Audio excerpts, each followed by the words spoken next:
ঠিক আছে, আমি এটা যত্ন করে রেখে দিলাম, সময় মতো ব্যবহার করব। ঠিক আছে ঠিক আছে, তেল মালিশ কইরা যত্ন করে রাইখা দিস, নইলে নষ্ট হয়ে যাইব। আজকের কথা তোর বাবা এলে কইস না বাজান, যদি কস তাইলে সরকারের সাথে তোর বাবার ঝগড়া হইব, আর সরকারের সাথে বিবাদ কইরা তোর বাপে পারবো না বাজান, বরং ক্ষতি হইব। কমুনা মা, কমুনা। বাবা যদি প্রতিবাদ করে তাহলে তো আমি আমার নিজের হাতে ওই শয়তানের বিচার করতে পারুম না। আপন, তুইও বাবারে কিছু কইস না। আচ্ছা, তাই কইতাছি ওরে তুই তালাক দিয়া দে। আর তুই ঘর থেকে বাইর হইলে তোর বউ তোর ঘরে জোয়ান পোলাপান আইনা ফষ্টি নষ্টি করে।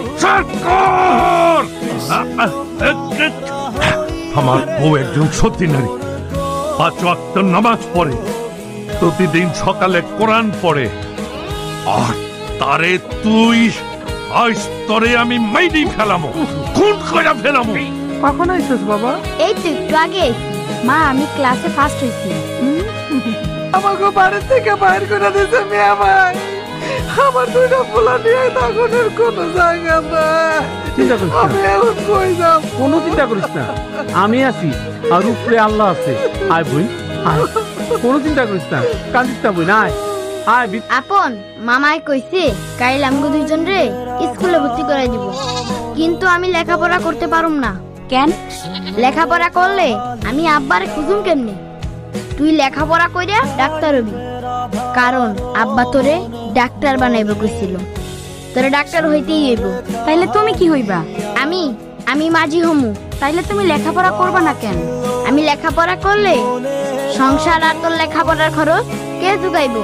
এর বাইরে একটা কথাও নেই, এটাই শেষ কথা। তুই ডাক্তার হইবার জন্য কলম ধরবি, আর আমি মাঝি হইবার জন্য নৌকার হাল ধরবি। তা না, ভালো লাগবে না কেন? ভালোই লাগছে, তো ব্যাপারটা ভালো না।